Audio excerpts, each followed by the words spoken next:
Well, hello everyone, and welcome to my happy place. I'm so excited because I'm filming for the actual My Happy Place sew-along, which starts on Monday. And so because I film on Fridays, then I'm going to go ahead and film the tutorials, the ones that I'll be filming. Not all of them, but I'm going to be filming all of the pieced blocks that are in the quilt, such as this sewing machine block and all of the pieced quilting blocks. And this spools, I'll be filming those as we go along through the sew along. And so I'll be filming those probably on Fridays, like the Friday before that we do that on the schedule. And so that on Monday I can put on the blog, I can just put a link so that you can watch those videos. So even though these blocks right here that we'll be filming today are not pieced, they're applique. It's because it's week one. I always do a video on the week one just so that I can explain a few things.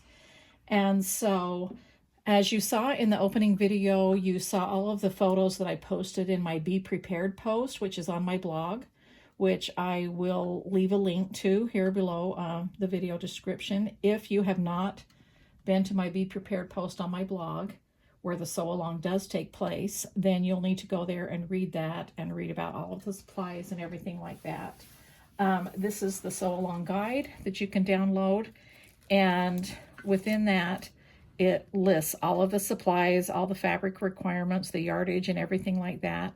If you're still looking for a kit, all you have to do is use Google, because Google is always your best friend. All you need to know is the name of the quilt or the sew-along or the kit, and just Google it. So what you would search for is My Happy Place sew-along kit, and you will see several wonderful quilt shops that carry those kits, and then you will be able to find one. And so we'll talk more about this later. I'll show you some different things that I have done in my binder. But for right now, because it's week one and I know you're ready to be doing these tomato pincushions, let's just get started. And I just want to show you how simple it is to use my Sew Simple shapes. So of course we're using the My Happy Place set, and we'll be using I-20. Oh, can you see that? Mm-hmm. Okay, so we'll be using I-20 for the tomato pincushion top. It's L20. Sorry, L20. Thanks, Cass. Apparently I need to put on my readers here. And we'll be using L19 for the center and L18 for the tomato. So these are the three shapes. And so all I do when I get my shapes, I'll always tell you in my blog which shapes you'll be using for that block. And it tells you in the sew along guide as well. So there's no wondering which shapes, that you need to use. I'll cut my interfacing, which also tells you the size in the sew along guide. I will just take it and grab my Sew Simple shape, and I like to use a mechanical pencil, and I simply trace around the outside. That's all I've done. Okay, so I've got this one ready to go. And then I've got this one traced from the L19 ready to go. A few spare ones just in case, you never know. And then I've got this one for L18, not I-18. And then here's the fabrics. So this is for the top, this is for the center for the L19, and this is for the tomato pincushion base, which is L18. All right, so I've got these ready to go. And I've got my background cut, and all four of these blocks have a different background. And of course it tells you in the guide what size to cut and where that background goes, which block it goes to. So what I've done is cut this 8x8, and we will be trimming this up after it's appliqued to 6.5 by 6.5 with that trim it ruler. So I'm just going to set this aside because I don't really need this yet until it's time to lay out my blocks. I'm just going to talk about sewing the shapes. So what I do is I lay this right side up, traced right side up, and fabric right side up after I've traced it onto my sewing interfacing. Now, I use sew-in because I want to be able to shape this several times and be able to lay it out and move it if I want to. A lot of people have said, why don't you use, like adhesive interfacing or iron-on interfacing? And that's why that's too permanent for me. Like, I would rather be able to have the freedom of using the sew-in. And this is the thickness that I've developed for these, and I love it. And so that's why. You're always welcome to use iron-on interfacing if you want, but it's like a one-and-done chance to get things right. And that's not what I like to do, because I like to shape my pieces and iron them and everything before I lay them out. And I wouldn't be able to do that if I was using iron-on interfacing. Okay, so enough about that. So I just put them on there. You can grab a pin if you want to and simply pin in the center. But I find that the interfacing really kind of doesn't slip on this cotton that much. If it's a great big piece, I will pin it. But when it's a piece like this, I usually don't. I do not need my Seam So Easy guide for this. It's just always taped onto my machine. This is my vintage Singer Featherweight. This one is called Sweet Baby James, after James Taylor. And it is custom painted for me by the Featherweight shop in my color denim. And so that's what I'll be using today. And so all I do is I just go in and sew directly on the lines. And when I start sewing, I'll just go ahead and begin like this. Pivot when I need to, and I just start sewing all the way around. Now when I get all the way around to where I started, I'm going to over sew that by about a ½ inch or an inch, and that will set my seams. So no back stitching. I don't like the bulk that it adds, and you may go off the line by back stitching. I always use a foot of some kind where I can see where my needle goes directly into my fabric, so that I don't have to guess. Once it goes over the foot, I don't want to guess that I'm sewing on the line. I want to see exactly where I'm sewing. So that's all I'm going to do, is go ahead and chain piece these in, set these up, and get them ready to sew. And then I'll talk to you about trimming and shaping when I'm finished.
All right, so I've got these three pieces sewn, and then all I'm going to do is take some scissors and trim around a little bit smaller than, a 1/4 inch, an approximate 1/4 inch. It doesn't matter.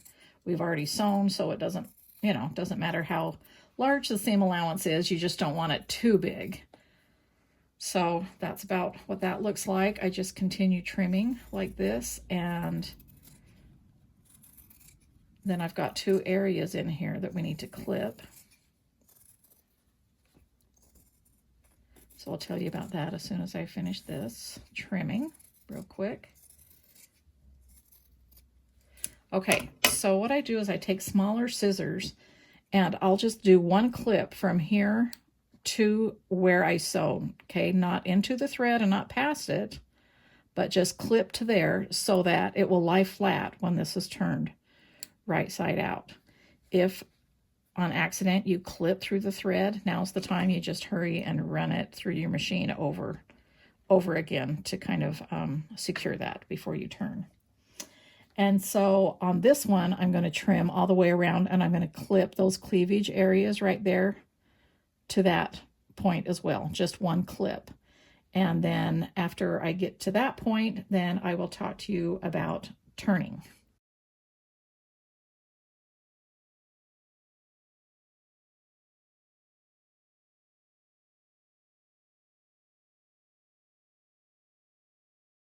All right, so I've got these three pieces. This one's clipped, this one's clipped, this one does not need to be clipped because it's an outer curve. And then what I'm going to do is take a seam ripper for this small piece and put it through just the interfacing and make sure that I feel and see that it's not coming through the other side. And I literally just do kind of like a little rip right there so that I can take scissors and make a little bit of an X so that that can be turned. And if for bigger pieces, you could just separate them like this if you didn't want to use the seam ripper, and just start with a little clip right there so that you can get your scissors in there and make an X. So either way you want to do it, just make sure that you don't go through to the other side with your seam ripper or your scissors. And then I just turn like this.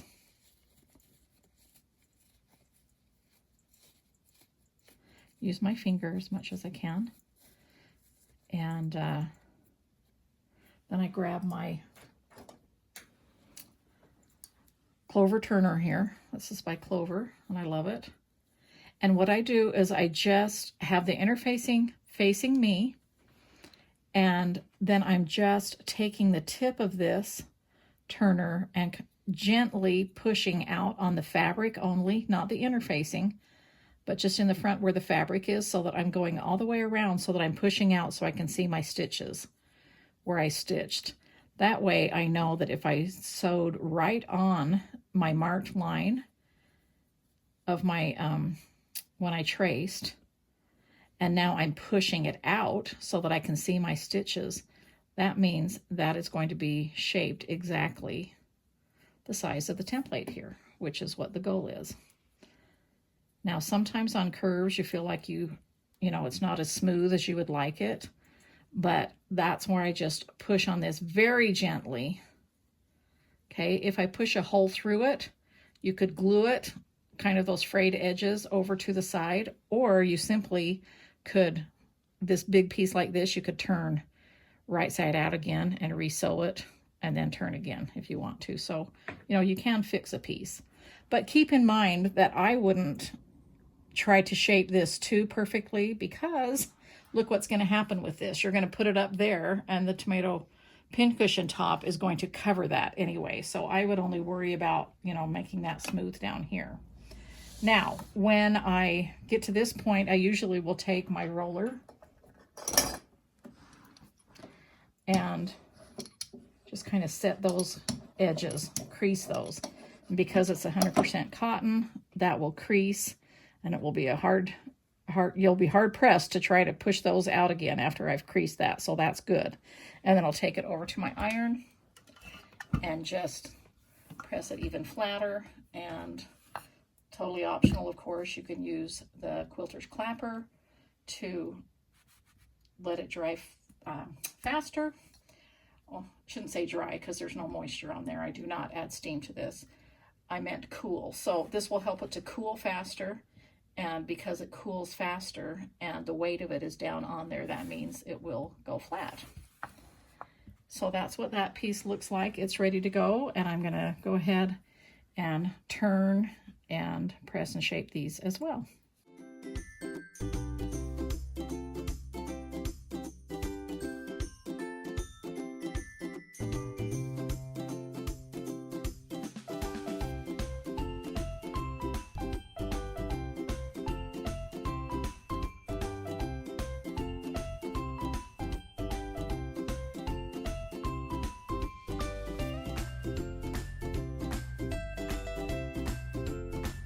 All right, so I've got this shaped almost how I want it, but I wanted to tell you what I do with the points. So I love how this is flat on both sides right here, but then it comes to a point, but not too pointy, so, you know, you poke a hole. But I don't want this top part rounded. I want this flat right here, because when I'm pushing out my points like this, I will do it flat first and then I'll push it to the side. Okay, and I will just kind of push gently on that seam allowance. And because this is flat right here, it helps push out those points. So that's what I do there. I've got one here that I want pushed out more, so I'll turn that sideways. And this is very gentle. So, all right, so I like how that looks because I clipped those corners. This looks kind of curvy like this right now. You can see on kind of the side view. But as I put it down here, I can put the roller on it. And see, even that looks a lot better. And then I'll just bring it over here again and give it a quick press. And I like to use the tip of my iron for these smaller pieces. I don't like to use a giant iron. That's one reason I use vintage irons, because I like how small they are.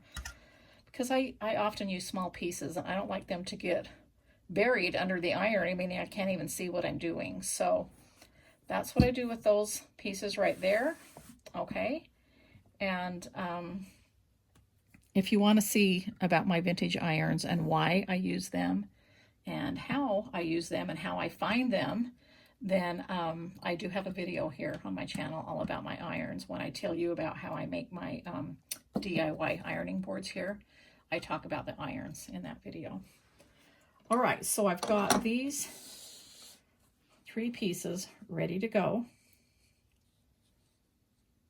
All right, now I'm going to take them over to the table and we're going to talk about laying them out, glue basting them, getting your embroidery lines traced on, and then we're going to talk about the applique stitch, the embroidery stitch, and then trimming them up, and then lastly about buttons. So I'll meet you right back here in just a minute. All right, now I'm here at the work table and I've got my background here on my design board. I've got my measuring tape, my rulers, and my pins here. And so because I've cut this 8 by 8 and I know that we're going to trim it down, I have figured out the measurement of how far up you need to place this. So start with 1.5 inches on the bottom and place your tomato right there. And then I always just put a few pins in. And I don't put them right on the edge because I want to go ahead and take my glue right here and lift up and go around on the edge while those pins are securing it in place. I don't do it all the way to the edge, but probably I place a dot of glue about 1/4 inch in all the way around. And then I can move my pins after I've glued to the outside, and I just leave them in there for a few minutes until they're dry, or while I'm doing the other pieces. So now with this, I want to notice how this is kind of an egg shape, so you want the wider part on the bottom. And I'm going to lay this here and probably bring this down about measuring 1/8 inch sticking down from this bottom right here. So not a whole lot, but you do want it sticking down. Center that. And again, just put a couple of pins in there so that I can grab my glue, lift this up, and glue around it.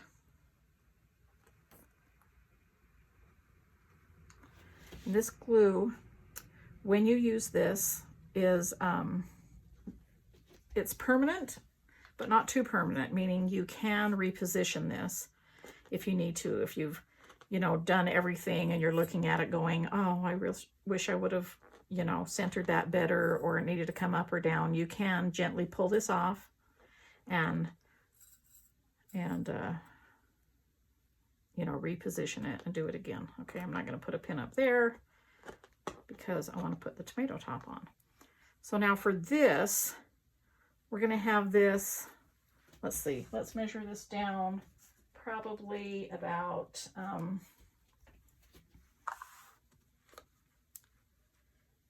2 3/8. So the top doesn't really, so see, this is 1, 2, 3/8 right there, and the tip of that should be right there. And so the top of this tomato is just overlapping above like that, and you just kind of want to center it as best as you can. Again, this does not have to be perfect. It's just a tomato pincushion, and it's going to be cute no matter what. Okay, so I'll stick a pin there so I can lift up each one of these little petals, and I'll just put 1 dot of glue on each one of those, and that should be good enough to just stick that down. And then I'll add more pins. I'll do 1 on each point.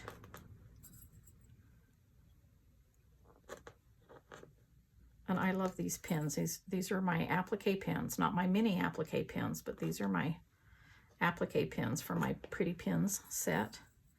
And these are just the right strength and length and everything. And I like that they have the ball head so that you can pull them off. Okay, so then I just set it like this, put the lid on my glue, and of course I'm obviously, I didn't talk about that, but I'm obviously pinning into one of my design boards. And then I just let that, you know, sit for 10 or 15 minutes. But I don't know if you can see, let me pull this up a little bit closer, but I already traced on the embroidery lines, the stitching lines, just so that I didn't have to, you know, take the time to show you that. But let me pull my light box in and show you what I did. So here's my light box. Of course, it's not, you know, turned on yet. Let me plug it back in. And so it just connects like this. And then you can turn it on or off when you place your pattern on here. I just got it from the sew along guide here. And I don't know if you can even see that. Okay, so here's my sew along guide. I just pulled out the paper from the sew along guide. I always have you copy on single-sided, meaning we don't double side them, so that you can see through on your embroidery patterns. You don't want to see through things from the other side of the page. So make sure when you copy this that it's just on one single side. And so here's my pattern right here. And so all I will do with that is, let me go ahead and remove these pins real quick.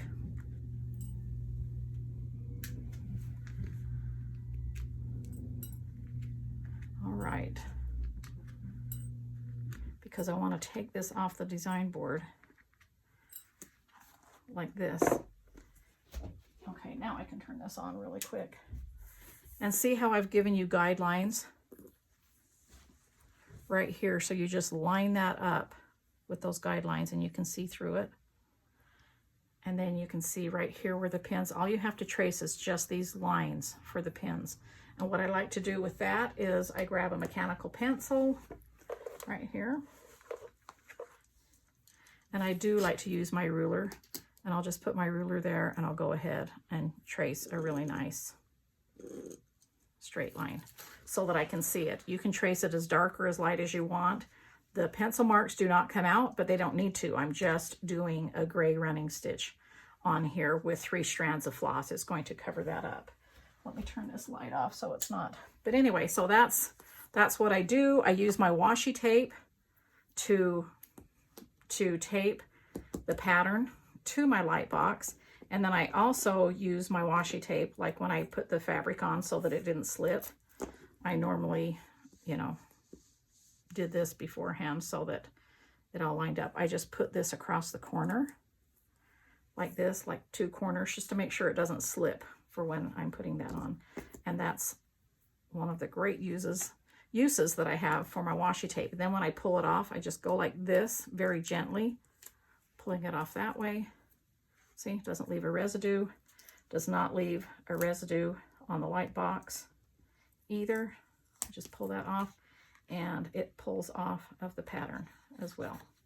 Okay, and a lot of times I'll just leave my washi tape right here and use it a few times before I, you know, throw that away until I refresh it. Okay, so let me move this out of the way. And because we've talked about that, and then I just simply untape that pattern and put it back into my sew along guide. So that is all traced on and ready to go. I like to trace on and do my embroidery before I trim up my block. I do my embroidery and my applique at the same time. So for my embroidery, let me show you what I do is I take a needle with 3 strands of my Arafloss, and I do tell you in the pattern and the embroidery guide what I'm using. This is my gray color that I'm using, and it's almost gone, as you can see, but you can buy replacements, individual replacements. I just bought this from Fat Quarter Shop right here, and so as soon as this is finished, then I'll open this and put this in my little bee bag.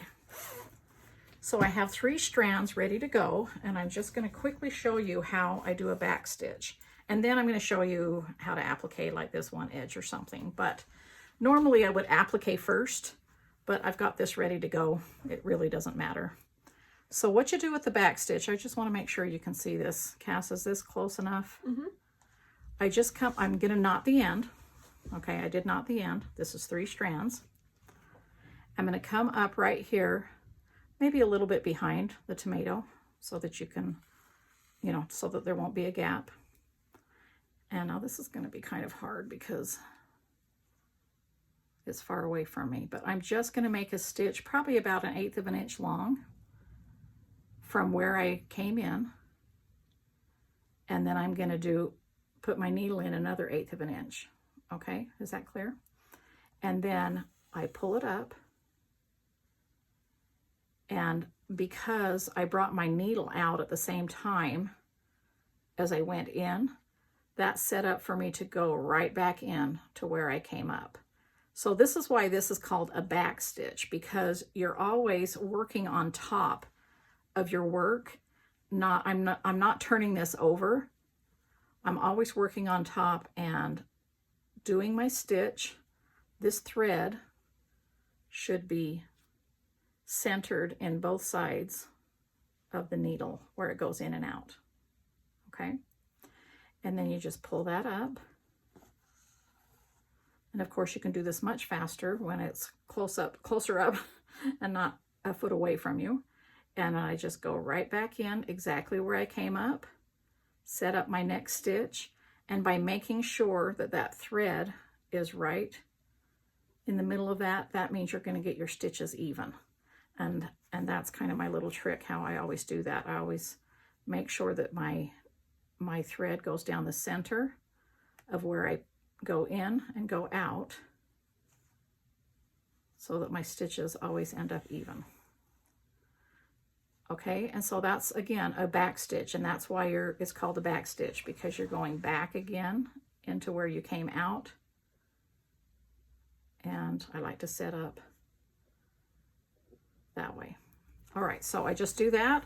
When I get to the end there, I'll just knot off and then start again. And so I'll just go ahead and back stitch all of those. Ends up looking like this. Okay. So it doesn't really matter if you embroider first or last. I usually applique first, but obviously you need to have the embroidery done before you sew on the buttons and that kind of thing. So I'm just going to finish this line real quick.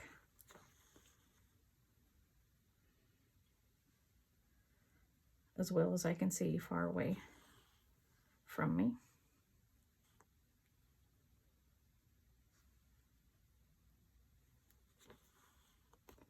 And I'll show you what I do at the very end, how I knot off. Okay, this is my last stitch. I just go down in here This is when I will turn it around to the back.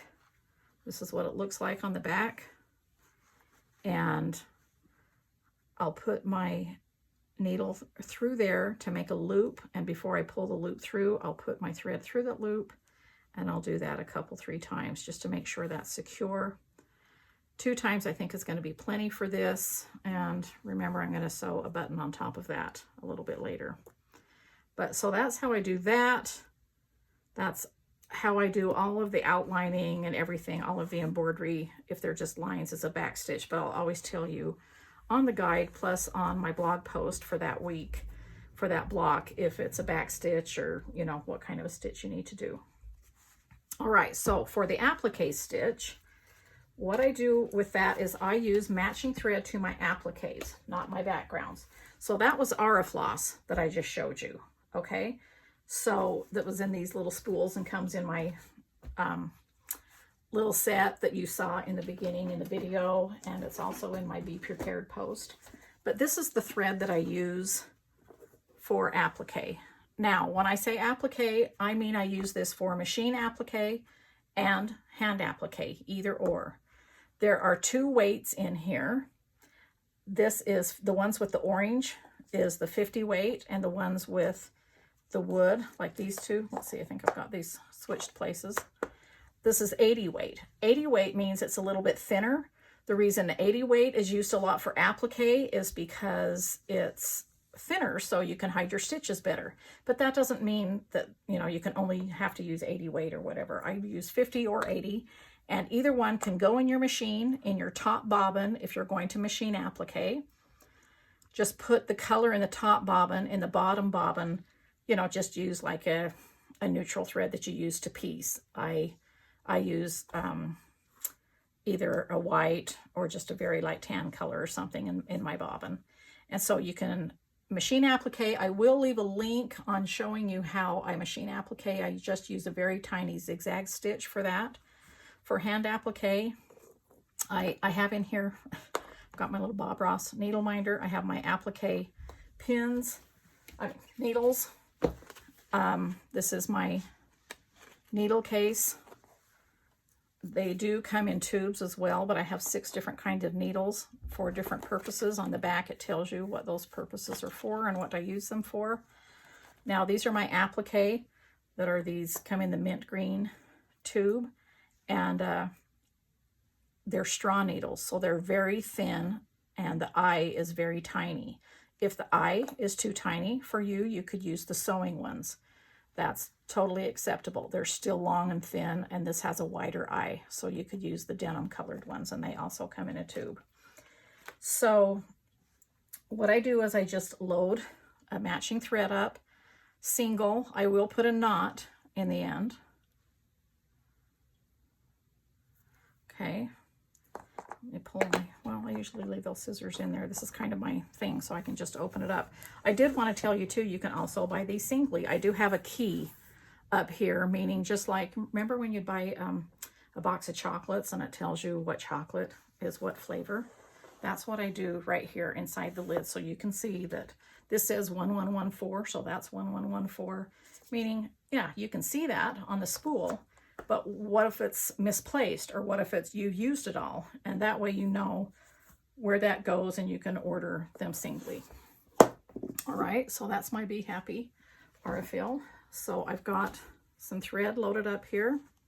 And what I do with my applique, I'm right-handed, so I usually travel to the left, and I will come up from the back, or I will start back here.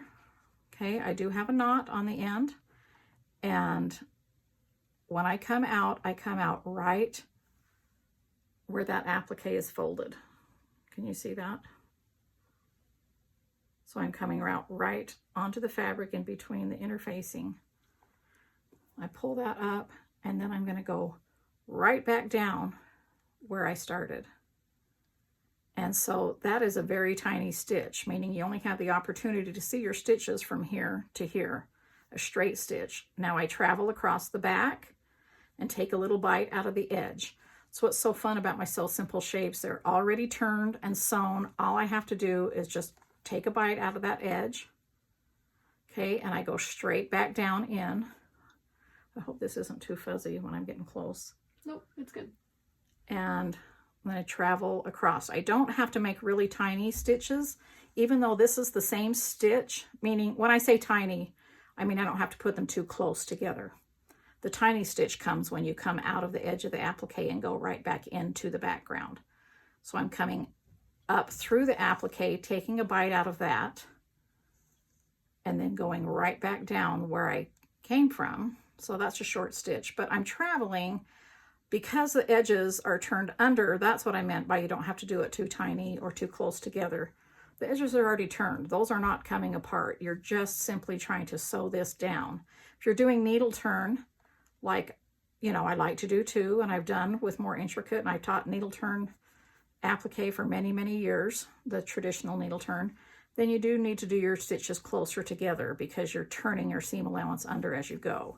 But this way, your seam allowance is already turned under and secured, and so all you have to do is just go along like this, taking bites out of the edge of that applique. If you go too deep, it'll show your thread. If you don't go deep enough, it won't secure it. So I just barely take a little bite, and I continue around like this. And this is what it looks like on the back. Okay, and then I'll just knot off on the back like I showed you how I did with the embroidery. And so that's the applique stitch right there. So I'm going to assume, I want you to assume that I have this all appliqued and this all embroidered, and then I'm going to show you all about the buttons. So I'll be right back. All right, so again, I want you to pretend this is all appliqued and this is embroidered, but your buttons are not sewn on yet because this is the point where I like to trim up my block. So for this one, you'll be using the 6.5 inch trim it ruler, and I like to use the lines on the ruler to center everything right here, and then probably about a 1/2 inch, which is from here to here. This blue represents your 1/4 inch seam allowance, and so this is a 1/2 inch from this dotted line to here.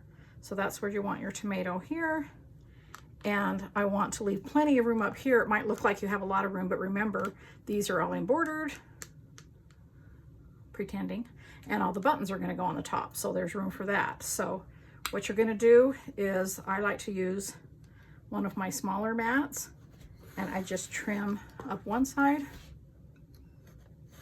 trim the other side, okay?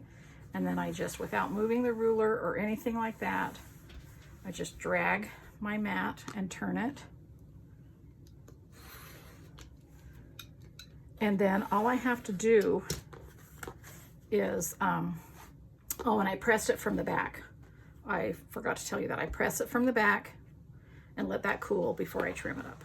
Okay, so now I've got my 6.5 inch block, which will finish at 6 inches when it's sewn into the quilt. And then of course I've already trimmed all of these up and put the buttons on these, and then I will sew these together, and that whole thing will measure 12.5 inches, but each block should be 6.5 inches before you sew them together. And it always tells you in the guide the finished size of the block and on that page, and so you'll know. All right, so now I've got that trimmed up. The reason I don't put the buttons on first, I mean, you could if you wanted to, but it's going to be kind of hard to get that even and to cut straight lines because of the dimension of the buttons. All right, so, all right, let's talk buttons. Now, when I do buttons, you can either stitch them on first, like I do, or you can do them after quilting. It depends on your quilter. My quilter, Julie, will quilt around my buttons because I have her do custom quilting, and I like to sew all my buttons on first before quilting most of the time, and so that she can just, you know, custom stitch around them, and that doesn't bother her. If that bothers your quilter, or if that bothers you, then save all the buttons till the end and sew them on after quilting, and then just try to hide the knots in the back of the quilt after it's quilted. You know, it's not a big deal. So that's your choices there. When I sew the buttons on, I will use matching floss. Now these are the cute little buttons in this 1/4 inch size in this package that I've used for all of these pin heads and throughout the quilt. Now I've just put a bunch of these packages in one of my cute little storage jars. I painted the lid yellow. You can paint your lids all different colors if you want. Those storage jars come in a set of 3 now, and they come with a red lid, a pink lid, and an aqua lid, and they should be here in a couple weeks, so I'm excited about that. And so you can just add buttons there and all kinds of little things, but that's where these are from. And so what you want to do is just pour out a few and decide what you want to put. So if we want to match up with this red one here, it doesn't matter. I didn't do anything crazy or, different. So let's just, for instance, because that one's embroidered, let's just grab a button right here, and I just overlap it right there. And what I do is use matching threads from my Aurifloss set. So I'll use this little bag right here full of my Aurifloss spools. See, you can see in there. And I usually keep this in there, so I've got needles, and then I have a pair of scissors in here, and then I can just kind of grab it and take it with me. So what I have here is one of my new bitty boards that's from my stitch set, and because I'm going to be using only a little bit of floss to sew on these buttons, but I'm going to be doing it several times over and over again and throughout the quilt, I've just grabbed this board and dubbed it my Happy Place Sew Along little bitty board, and I have my Aurifloss colors that match my buttons so far that I've sewn on loaded up, and just have a knot in the ends, and I have them in here, and I'm just going to keep it like this until my sew along is over, so that when I need to grab a button, all I do is just grab a matching color. Okay, so I have a knot on the end, and I simply just come up a little bit above where I've stopped stitching and to the side, and stack my needle on there. I'm using my embroidery needles that come in the aqua tube or come in the little stitch card, needle card. I don't know why I keep calling it a stitch card. And then I'll just go down in the other hole right here, just regular sewing a button on. This is the first thing I taught you how to sew, huh, Cass? Mm-hmm. Sewing on buttons. And then I'll just do it in twice, usually. That secures it. I don't feel like once is enough. I feel like 3 times is overkill. I usually do it twice, pull it, turn it around, and not how I showed you. I just come through the thread and put my needle through the loop, and I'll do that 2 times.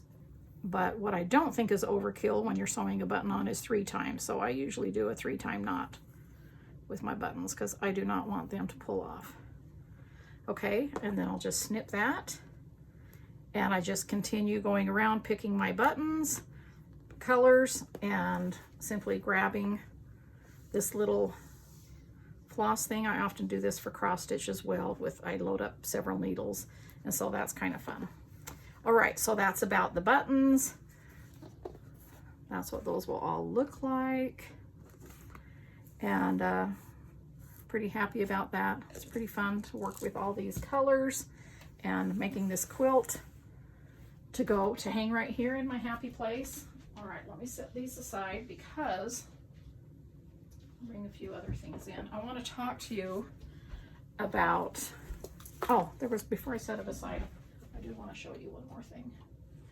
So you can put a larger button for the things that I've designed. Almost forgot to tell you this. Let me grab my mug. Okay, so see on this mug how I've got a button in the middle here? And you can totally do that. I just haven't done that yet, or haven't decided if I'm going to do it. What you can use for that button is these light green ones here that come in this stitch set. I just want to show you what that would look like. Let me grab a green one. Okay, so that would be really cute. That size would be really cute, and I would just use the light green floss and sew that. All right, I'm glad I didn't forget to tell you about that. So that's your choice on whether you want to add them or not. I just didn't do that yet. All right, now I can set this aside. And I want to talk to you a little bit about the sew along guide and what I've done, because I told you when I got the sew along guide, okay, here's my sew along guide. I've got my little dividers and things that I'll talk to you about on here. But here I've got my little envelope here. I've put one of my stitch charms on there, my spools on the zipper, and that's fun. But there's 2 circles in this set that did not fit in this little envelope. And so I showed you that when I got my stitch paper that I was going to tell you what I was going to do with that. So when I'm talking about my stitch paper, I'm talking about how I'm doing paper pads with my different collections of fabric. Got some things cut up in here. Let me take these off before I open this up. Okay, so this is what the front of my stitch crafting paper pad looks like. On the back, it shows you all the 24 sheets of paper that comes in it, and then it has 2 pages of clip art. Okay, the paper is very nice. Like, it's thick. It's not like just type paper. It's cardstock sort of thickness, meaning, but it feels almost like a linen fabric, but it's paper. It's very nice. Okay, and so you've got papers in here. I took one out. I took this one out. And then on the very end, I have 2 pages of clip art. See, they won't have the holes in them. This is just the prototype. And so we didn't put the holes in there because we don't want holes in your paper or your clip art. But I've got 2 pages of clip art there. Hope you can see that whole thing, sis. Can you see the whole? All right. And so you can just, you know, feel free to do what you want with this clip art. And this is one that's called My Happy Place that's coming out when my decorator weight fabric comes out. So there's different papers in this, and it's got 2 different pages of clip art. There's got my vintage ladies that are larger, and some fun button cards. So I'm going to really have a lot of fun with these. And what I did with this is I took one paper out, which measures 8.5 by 11, okay? And then I measured in, here, I'm just going to take one of these out. And then I'll put it back in to kind of show you what I did. So they just rip out like this. And I made a little pocket. See how I've got these 2 circles that will just fit right in there now. And they won't fall out because this has an edge under, this has an edge under, this has an edge under, and they're glued down. Okay, and so what I did is I took this and measured in, let's see if I got a ruler here somewhere. I know I brought one. Thanks, Cass. Okay, so I measure in on the sides here. Remember, it won't have a hole here. I measure in on the sides a 1/2 inch, and I take this because it can be used as a scorer. If you're a paper crafter, you know what I'm talking about. And this doesn't cut it, but it scores it. So you go like this several times, a 1/2 inch on both sides right here. And this is the size of the pocket. And then on the bottom, I measured in 1 inch. I wanted that to be a little bit more secure. And when you've scored them like that, that allows you to fold it on a straight line. Okay, see how that folds? And then I just grabbed that after they were all folded up. There's my glue. And I just placed glue here just on the fold part all the way around that, and then I just set it on there and press down. This is just this is planner glue pen, but there's all kinds of different glue sticks that you can use. And I just let it dry for probably 10 minutes, and then I Placed my circles in there, and that was really fun. Now, with the clip art pages, this is just regular type paper prototypes that I had. I just wanted to show you that I love to cut things out and decorate with them. So I cut out some of these vintage ladies. I started cutting them out, and how I cut them out is I just cut around them like this. Kind of reminded me of paper dolls. So you don't cut them out exactly, like you leave white around them. That's totally how you do it. And I cut out flowers. I cut out the word stitch and rounded the corners. But again, this is just on type paper. This is what I designed, but in the actual book, it's really nice, thicker paper. And so you could totally decorate, you know, by that, or put stitch up here, put the vintage ladies down here, put flowers around them, you know, if you wanted to. It's just kind of fun. You can do anything you want, and I just love to cut and paste. So that's what that is for the clip art. I'm also going to be using the clip art in my planner a lot. And this is my 2022 planner that I'm so excited about. And I'll be using that on my calendar pages, in my note pages, and to decorate, and just in my daily things, because I like things to look cute. This is going to be like my manual, you know, that I use every day next year. I always use a planner, and I like to make it cute. I like to use my, here's my little cookbook lunch box that's going to be coming. I'll talk about that. I like to use my planner pins that I did with my Scrappy Project planner. Okay. And so I like to use those in here. And so that's going to be really fun. So I'll be using my papers and my clip arts and things like that for all that kind of thing. And I thought this pocket was really handy. One thing I wanted to show you that I clipped here was a couple weeks ago we did a crochet tutorial. Here's all my little flowers in my vintage jar. And I showed you how to do these covered buttons. And so all I did was take one of my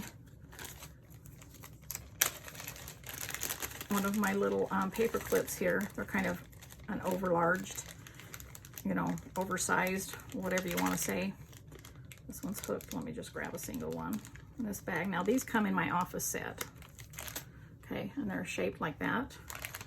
And all I did was grab one flower. I can grab any flower right here that I crocheted.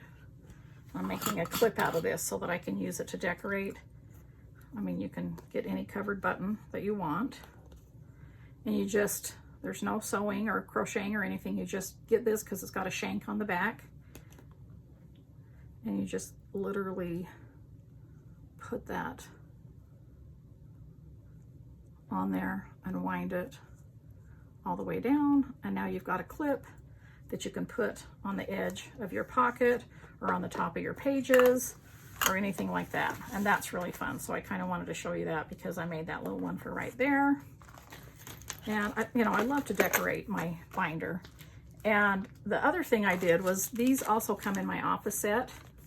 And I know I've shown you these before, but I don't know if I've shown you in my sew along guide. So they come with little adhesive strips that you peel off and then they fold like this. And so I used these in my planner to divide up. Oh, here's my other bookmark that I did for my Scrappy Project planner. That's cute in there. And so I just did little dividers right here. You see that on the side?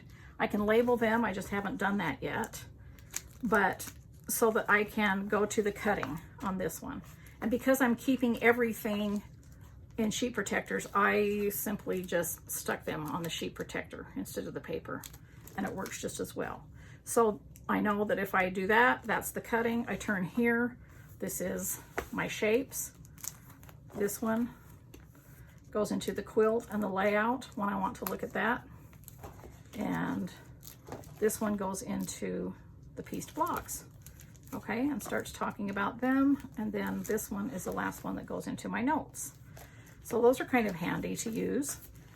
And I love how all of this fits in the binder perfectly. I'm so glad that I'm doing the wider binders from now on for all of them so that nothing hangs out on the end. Everything's perfectly fit and perfectly fun. All right.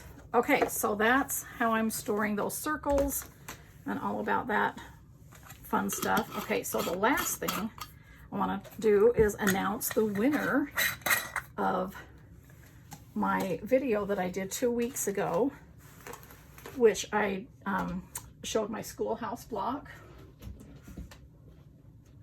Let me grab that. I just have it right here behind me. So I showed you how to sew this schoolhouse block in my video 2 weeks ago. And so I did this giveaway where I gathered all of this stuff and asked you to use the word schoolhouse in your comment. So all of this stuff has to do with school supplies like glue and tape and rulers, but you know, on the quilty side, get it? But I cannot believe that I forgot to show you something that will be included in the giveaway. So that was included in the giveaway, meaning Cassidy picked a name this morning. But I wanted to show you that my take-along project bag is like a little backpack. See? And I did this with Fat Quarter Shop. And I love this. This is denim. This is a really nice canvas fabric, and it's got a pocket in the front. And so I use this a lot for my crochet. You can use it for cross stitch, anything you want, but I use this. I always have a crochet project going on in this, and it's a backpack. And so it was sitting right here, but I forgot to show it to you. So it goes along with this as well. So now you've got your backpack to put lots of school supplies in. And so let me grab the paper from Cassidy. The winner is Pam Lacey. That's pretty exciting. Okay, Pam, so I'm going to leave a comment on your comment and we will get in touch that way. And so I am super excited about the sew along that starts Monday. I'm so glad that you're joining me, and of course I will be doing a blog post Monday, so join me there on my blog. A link will be here in this video description, and I will tell you everything that's going on every week and show you all the tutorials step by step. And when I do the tutorial step by step here on my channel, then I will always link and say click here to go watch the tutorial on how you do this. And so I'm super excited for the next several weeks. We're going to be sewing together in my happy place, sewing my happy place quilt. So thanks again for joining me. Please subscribe to my channel and like this video, and I'll chat with you later.